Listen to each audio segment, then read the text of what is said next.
Waouh. Eh, pas mal. Petite tour Eiffel. Donc, la dernière fois que j'ai soudé, j'avais 12 ans. C'était avec mon père. Bon, ça va. Hein? C'est comme ça que j'ai appris aussi. C'est vrai? Ouais.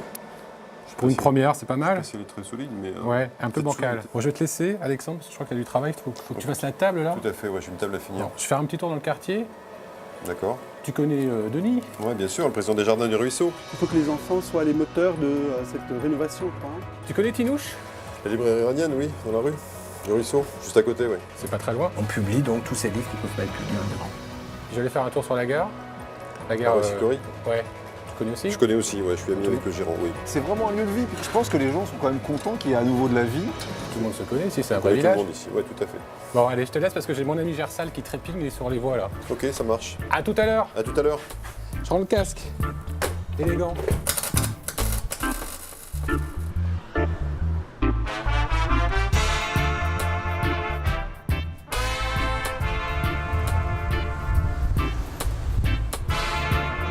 Je me balade aujourd'hui du côté de la porte de Clignancourt. D'habitude, je la traverse vite fait pour me rendre au marché aux puces de l'autre côté du périphérique. Cette fois, je décide vraiment de m'y arrêter pour découvrir ce quartier populaire. Un coin de Paris toujours en travaux, très animé et qui vit autour de la petite ceinture.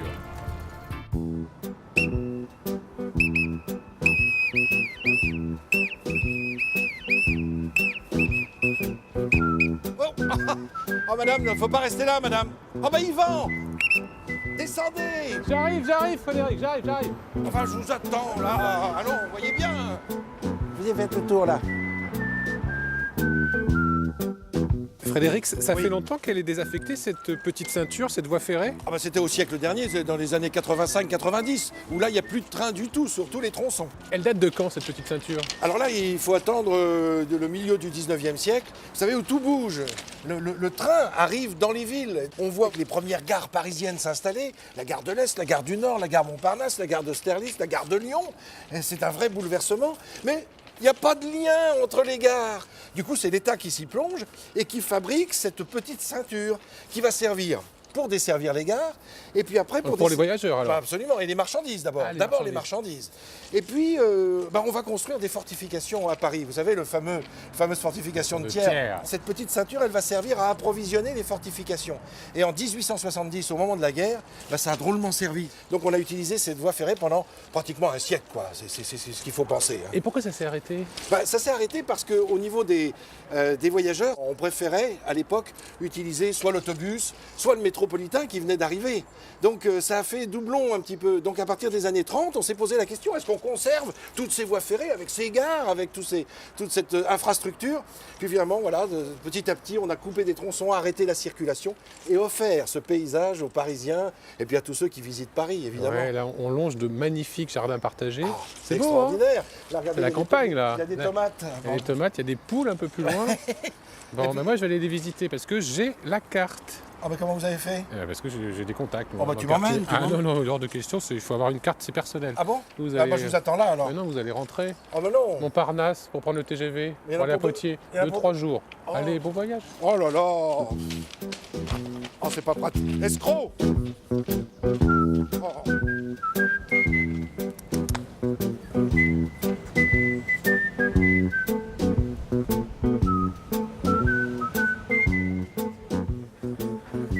Bonjour. Bonjour monsieur, Regardez. venez chercher la clé des jardins. Oui, Parfait. des amis du ruisseau, c'est ça? C'est ça, on gère les clés, donc je vous rendrai votre carte, vous me rapporterez la clé. D'accord. Voilà. Eh bien, à tout à l'heure. Bon, tout à l'heure. Bonne visite des jardins. Merci.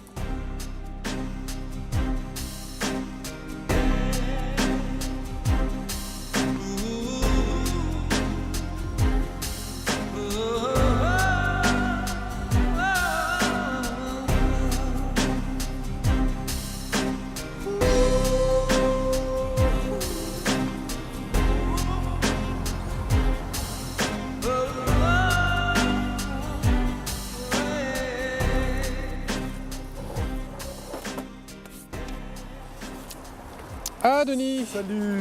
Tu as vu?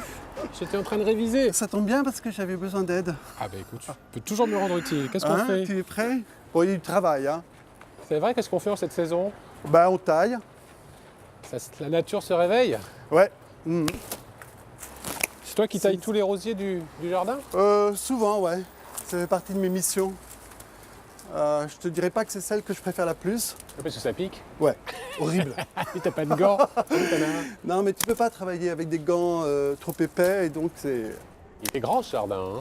Écoute, il doit faire à peu près 400 mètres de long. Il fait... 400 mètres de long. Ouais, il fait un hectare et demi en fait, avec les talus. Ah ouais, c'est pas mal. C'est un des plus vieux jardins partagés de Paris? Ouais, c'est surtout un des premiers. Ouais. On a été les précurseurs en fait. Ça s'est passé comment? Bah, c'était au départ des riverains qui voulaient essayer de réhabiliter la petite ceinture, toi, qui se désolaient du fait que les habitants même du quartier méprisaient cet endroit parce qu'il ne servait à rien. Il ne leur servait de rien. Ça ressemblait à quoi à l'époque? Une décharge. Une décharge? Une décharge. Et c'est toi qui as eu cette idée-là? Moi, mais pas moi tout seul, tu vois. On a eu, avec quelques personnes, dont les enfants étaient scolarisés tout près d'ici, avec un maître des écoles qui était paysagiste et qui enseignait à nos enfants toutes les choses. Et il faisait ça toujours autour du jardinage. Donc il s'est dit, il faut absolument que j'ai mon jardin. Ben, on s'est dit, il faut que les enfants soient les moteurs de cette rénovation. Tu vois. Et ça a donné... ça a Ouais, motivé ça a les été gens. formidable. Je pense que les gens se sont mis à apprécier, à changer leur regard sur cette petite ceinture, parce que leurs enfants disaient, venez voir ce qu'on a fait avec nos maîtres. Donc, tu vois, ça change tout. Et c'est quoi l'esprit alors de ce jardin partagé? On peut dire que c'est un jardin partagé. Ah ouais, c'est un jardin pédagogique et partagé. C'est quoi l'esprit alors? L'esprit, c'est de faire que les gens soient contributeurs eux-mêmes de la rénovation de leur quartier. Il y a une dimension sociologique ou sociale, sociétale plutôt, des jardins, puisque c'est un endroit quand même de mixité dans des grandes fêtes que l'on organise. Ah ouais? On fait des grandes fêtes. Quel genre de fête? On pose... Allez, les pompiers qui passent. On va les laisser passer. On pose un parquet de danse, par exemple, sur les rails qui sont là. Waouh! Un grand parquet de danse qui fait à peu près 100 mètres carrés. Et là, on gâche, on danse, on fait des spectacles de danse. Dis-moi, ça veut dire que chacun a son petit lopin de terre et il plante ce qu'il veut dessus? Il n'y a pas de parcelle individuelle au sens où il y aurait une parcelle familiale, tu vois, comme dans certains jardins ouvriers. Il n'y a pas assez de place. Il y a des écoles, il y a des associations d'insertion. Ouais. Mais sinon, ce sont des habitants à qui on a proposé de collaborer ensemble, inventer ensemble une parcelle. En fait, le jardin, ce n'est pas vraiment seulement le jardin, c'est une manière aussi d'être en harmonie avec l'environnement qui t'entoure. Beaucoup de gens qui viennent ici viennent pour... tiens, vas-y. Allez, rentre ici. Je ne veux pas t'empêcher de travailler. Non, je sais pas. Ils viennent aussi pour la rencontre, les rencontres qu'ils font avec les gens. Il y a beaucoup de gens solitaires, beaucoup de gens, personnes isolées, Ouais. qui viennent ici pour rencontrer d'autres personnes. Alors elles peuvent faire tout à fait autre chose que du jardinage. Elles peuvent faire de la couture, du macrabé, échanger des savoirs, ou rien du tout en fait. Juste pour En fait, on a le droit de rien faire, sauf toi. Ah ouais, Sauf c'est toi, tu es engagé là. vrai. Ouais, je vois ça, ouais. Voilà. Il faut que je bosse. Mon panier est plein, on va le Ouais, tu vider. crois Rosier. Ah! C'est quoi? C'est de la lavande, non? Oui, c'est d'une lavande, absolument. Tu es bon en fait. Ouais, un peu, oui. On voit que tu as lu J'ai lu l'ami le du jardin. magazine. Oui, alors cette partie-là, elle est assez protégée. Elle a un côté, c'est ça que j'appelle le jardin de curé. Ici. Oui. Le jardin de curé, c'est quelque chose qui mélange justement le floral, le potager, des tas de choses. Médicinales, les herbes médicinales. Voilà. Toujours les petites tables pour se reposer. Ouais. Avec On le essaye de faire que mobilier, les gens puissent se répartir et de manière un peu partout dans le jardin pour ne pas avoir trop l'impression d'être entassés. Le jardin est étroit et c'est un peu compliqué, mais en même temps, il peut y avoir beaucoup de gens qui sont là en même temps et qui ne voient pas qu'il y a du monde. Et quand c'est ouvert, c'est public. Ouais, c'est un accès pour rencontrer les gens qui est absolument précieux, quoi. Tu veux dire que ce jardin, quelque part, il a fait le quartier? En tout cas, Parce je que pense c'était pas qu'il vraiment un quartier, la porte de Clignancourt, on n'appelle pas ça vraiment un quartier. c'est une des portes les plus visitées de Paris, à cause des puces. Ouais. Mais vraiment, hein, tu vois, c'est un des endroits les plus visités de Paris. Et il y a les gens de la banlieue qui viennent, qui rentrent dans Paris par la porte de Clignancourt. Donc il y a plein de populations qui se croisent, mais en même temps qui s'ignorent, toi, qui n'ont pas de lieu où ils puissent éventuellement se rencontrer ou en tout cas faire quelque chose ensemble. Et ce jardin a permis ça. Ben, je crois, oui. Bravo. C'est modeste, hein? Ouais, On est ouais. modeste. Non, c'est bien. Non, mais écoute, que la dernière fête qu'on a faite, il y avait 6000 personnes qui étaient là et qui étaient complètement, mais voilà, parce que c'est aussi un endroit extraordinaire ici. Il y a une sorte de chose, tu vois, très très enfantine d'être dans un espace qui est comme ça, conquis par les gens qui viennent se le réapproprier. C'est magnifique.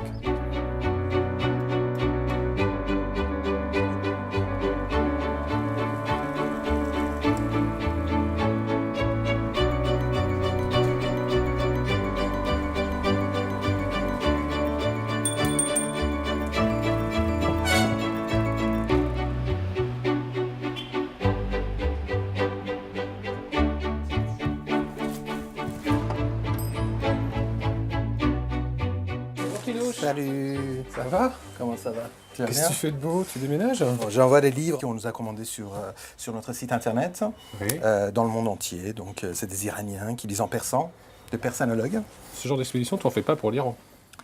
Non, on ne peut pas le faire pour l'Iran. Pourquoi? Parce que le problème, c'est qu'il y a des réglementations à la poste. Ils ouvrent les cartons, ils ouvrent les enveloppes, ce qui fait que, comme il y a la censure, ce qui fait qu'il y a très peu de chances en fait que le livre arrive à destination. Par exemple, ce livre-là, qui est une bande dessinée, qui est fait par un caricaturiste iranien qui s'appelle Monan Estani, qui habite en France parce qu'il a été chassé d'Iran, puis raconte un peu de manière surréelle l'histoire de l'Iran, en fait, toutes les absurdités qui existent en Iran. Ça, c'est les plus au pouvoir. Voilà, ça, on peut pas l'envoyer en Iran puisque s'ils le regardent. Et comment les Iraniens peuvent le lire? Alors, il y a une possibilité ou pas pour eux? Oui. Alors, donc, ce qu'on fait, c'est que les livres que nous publions dans notre site de Nankoja, ils peuvent le télécharger sur notre site, en fait. Tu peux me montrer comment ça fonctionne? Pas de souci. Allons-y, je vais montrer ça. Alors. Je ne lis absolument pas le persan. Ça, c'est la page d'accueil. Ouais, ça, c'est la première page. Et donc, ils peuvent choisir comme ça des nouvelles, des romans, de la poésie, des pièces de théâtre. On publie donc tous ces livres qui ne peuvent pas être publiés en Iran. Le dernier livre qu'on a publié, c'est Le bleu est une couleur chaude de Julie Marot. Ah oui, donc, qui a tiré le film. Voilà. Qui a tiré le film Adèle. Adèle, La vie d'Adèle, tout à fait. La vie d'Adèle. Ouais. Voilà. Ah oui, ça j'imagine que Voilà. en Iran, ça ne doit pas passer Voilà. en version papier. Exactement. Et ton site en Iran, il n'est pas censuré? On peut y accéder facilement? Non, en fait, presque tout est censuré en Iran. Il y a très peu de sites qui sont permis. Donc, tous les gens ont en fait des pare-feux, des antifiltres. Donc, c'est un truc qu'ils mettent dans leur ordinateur. Et l'ordinateur, en fait, Internet détecte un autre pays que l'Iran. Donc, tout est ouvert, en fait, finalement. Okay, il n'y a pas de c'est le filtre. principe. Voilà. Comment t'es arrivé en France, toi? Moi, je suis arrivé à l'âge de 12 ans. C'était à l'époque où il y avait la guerre Iran-Irak.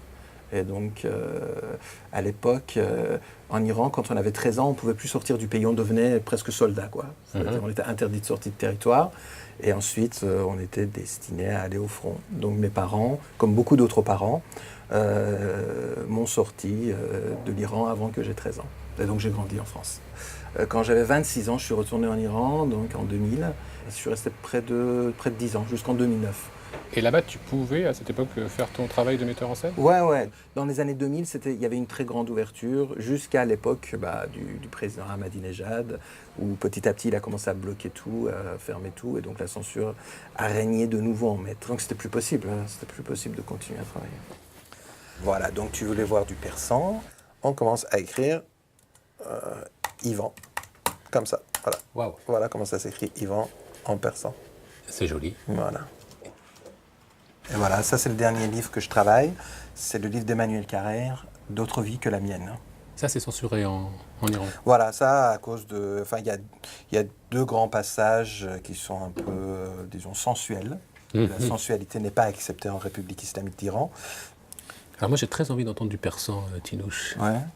اگر یک مرد یا یک زمانه ثقل جاذبه زنانه را در سینه‌ها ببیند چگونه میتوان ویژگی این جهتگیری شهوانی را تعریف و توصیف کرد؟ پاسخی را تصور کرد. تقدس زن، مریم باکره که به عیسی شیر میدهد. آلت بزانو در آمده مرد در برابر رسالت والای آلت زن. Merci, Tinouche. Merci à toi. Je vais te laisser travailler. D'accord. À bientôt. À très bientôt. On passe nous voir. Avec Je plaisir. présenterai encore d'autres livres en persan.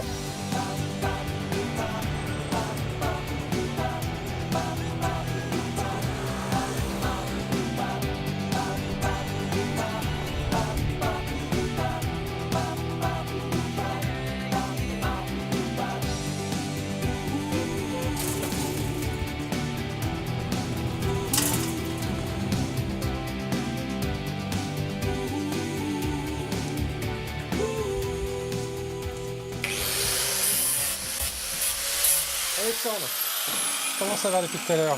Ça va bien, tout va bien. Je suis en train de finir de monter le dernier pied de la table. Elle est tout en fer, celle-ci. Tout en acier, ouais. Et l'intérêt après, c'est que je fais une patine colorée sur les pieds et puis une patine chimique sur le plateau qui va me permettre d'avoir soit des paysages un peu surréalistes ou des choses abstraites, quoi. Ce qui m'intéresse le plus dans la création d'une table, c'est de faire quelque chose qui soit esthétique.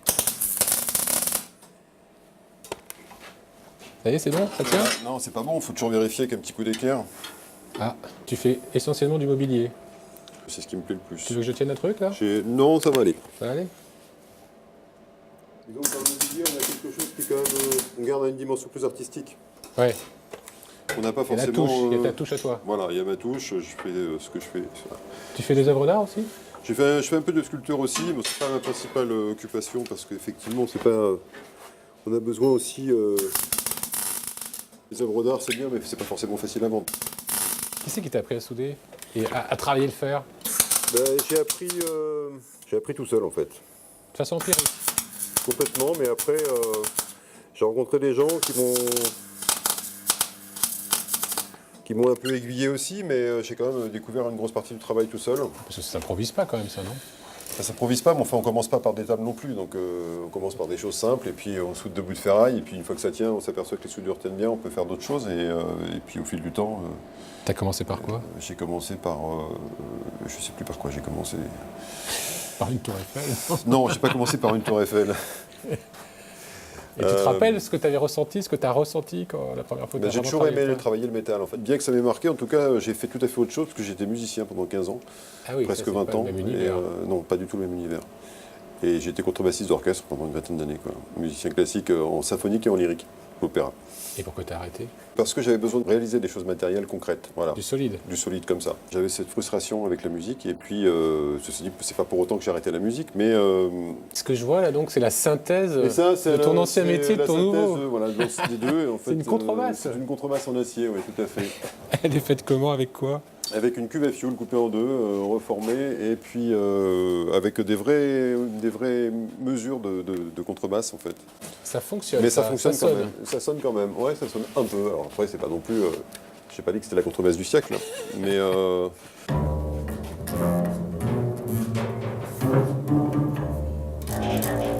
Et la contrebasse, elle est où, la vraie?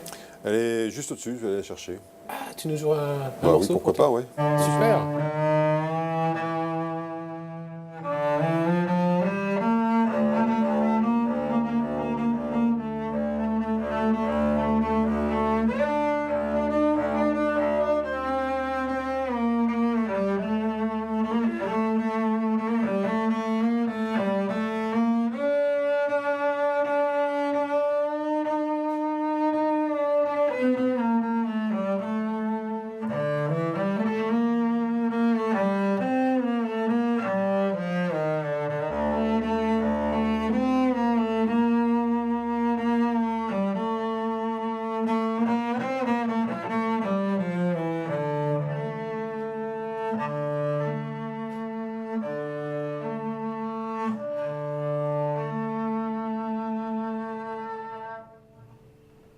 Bravo.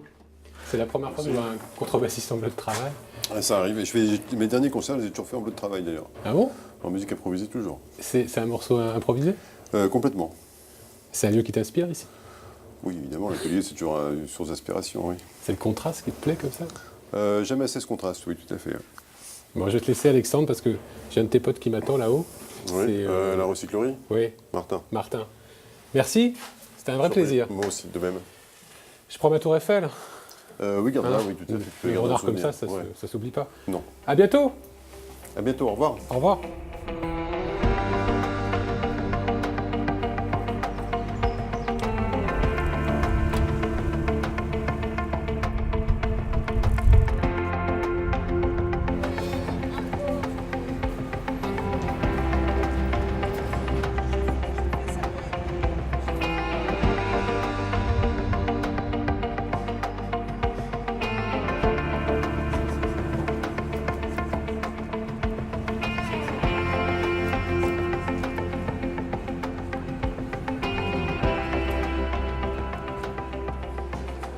Je viens d'apprendre à souder, enfin presque. Là, je prends un cours de bricolage avec René. Enfin, René qui s'appelle Laurent. Enfin, cherchez pas, je vais tout vous expliquer. Vous me suivez? Bonjour René. Bonjour. Qu'est-ce que tu opères? Un aspirateur sur batterie. Ah, et de quoi il souffre? D'un problème de batterie comme d'habitude, puisque c'est le problème de base sur les aspirateurs à batterie, c'est les batteries. Tout ce qu'il y a là, c'est à réparer? Oui, il y a un petit peu de retard en ce moment, donc ça s'accumule. On a un lecteur de CD, on a des cafetières, fer à repasser, bouilloire. Ça veut dire que tout peut se réparer? Pratiquement tout? Moi, je répare à peu près 3 appareils sur 4, grosso modo. C'est pas mal. Oui, c'est pas mal. Les appareils anciens se réparent plutôt plus facilement. Même si on ne trouve pas de pièces, souvent on arrive à se débrouiller. Les appareils récents, en fait, c'est des appareils plus fragiles qu'avant. Donc, à la limite, réparer un appareil qui a 3 ans seulement, peut-être qu'on va lui prolonger sa durée de vie de 3 ans. Et alors qu'un appareil qui a 20 ans, peut-être qu'en le réparant, on peut prolonger sa durée de vie de 20 ans. Et comment ça se passe? C'est quoi le principe? On est du quartier, on adhère à un club, à une association? Tout est possible, on va dire. C'est-à-dire que quelqu'un qui arrive avec un appareil, qui soit adhérent ou pas, on peut lui réparer, enfin on peut le diagnostiquer en tout cas. Si c'est quelqu'un qui est adhérent, la réparation est gratuite. Voilà. Et généralement, les gens ils font quoi? Ils réparent eux-mêmes ou ils te laissent la pièce? Non, en général, ils me laissent l'appareil. Il y en a quelques-uns qui ont à cœur d'apprendre à réparer, mais c'est assez rare en fait. Ils vont boire un coup à côté. Voilà. En attendant. Alors dis-moi, René, c'est ton nom de scène. Voilà. Parce que tu t'appelles Laurent. Voilà. René, ça veut dire quoi précisément? Heureux parce que c'est dans la recyclerie. Ouais, René, Renaissance, c'est ça? Effectivement, renaissance des appareils, c'est bien aussi, oui. Et comment t'es arrivé là, toi? En fait, dès que j'ai su que le lieu s'ouvrait, enfin la partie atelier et l'association des amis recycleurs en fait, qui est dans le lieu, je me suis dit que c'était un lieu pour moi ça. J'aime bien réparer, j'aime bien les principes, enfin, les concepts écolos. Voilà, L'idée de ne pas acheter, ça te plaît? Ah évidemment. Et toi, t'as appris sur le tas ou Moi je suis électronicien à la base, donc c'est mieux. voilà, puis je suis électronicien depuis maintenant 35 ans à peu près quoi. Et maintenant j'ai plus envie de concevoir de nouveaux appareils, je préfère réparer. Voilà. Alors toi qui désosse, qui ausculte tous ces appareils, ça existe vraiment l'obsolescence programmée? Dans certains cas oui, on connaît le cas des imprimantes à jet d'encre, là c'est clair. Il y a vraiment des systèmes de comptage de temps ou de nombre de pages ou de choses comme ça. C'est vraiment une vraie tendance, la recyclerie, le fait de réparer maintenant, tu as de plus en plus de gens qui viennent? Oui, alors nous on a de plus en plus de fréquentation ici, c'est sûr, c'est pour ça qu'il y a du retard aussi. Oui, la plupart des gens qui viennent disent je suis content de pouvoir enfin faire réparer mes appareils. Et donc il y a besoin d'autres endroits comme ça un peu partout pour satisfaire cette demande, effectivement. Moi, je vais te laisser finir cet aspirateur. Moi, j'allais boire un verre à côté. D'accord. Il faudra qu'il fasse les poussières. Oui, mais ça, l'aspirateur n'a pas fait ses poussières. Voilà, effectivement.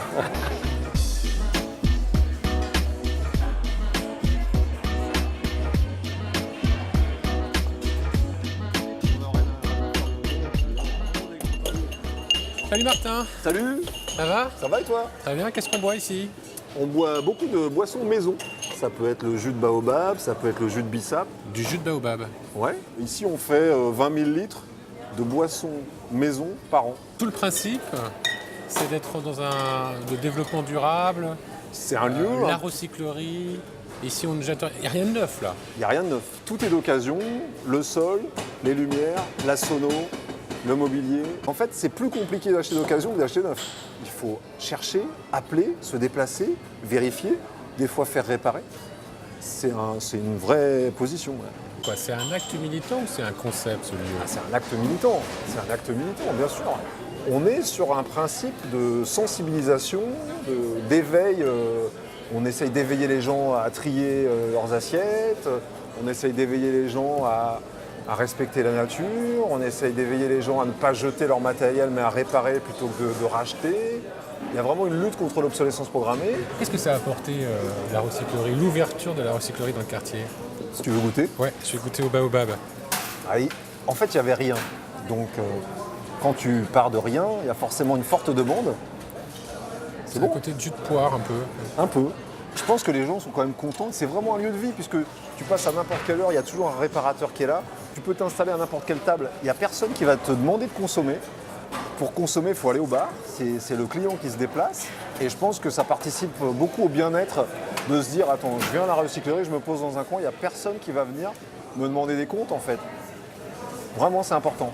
Tu te sens pas bien ici? Ah si, c'est cool. On va même finir l'émission ici avec toi. Moi, je vais inviter les téléspectateurs à voir ou revoir cette émission sur france3.fr. Si vous voulez me parler, vous n'hésitez pas à me joindre sur les réseaux sociaux. Vous pouvez me donner votre avis, vos bons plans. En attendant, je vous retrouve la semaine prochaine pour un nouveau numéro de Paname. À la tienne, Martin. À la tienne, Yvan. Merci de ton Merci à accueil. toi.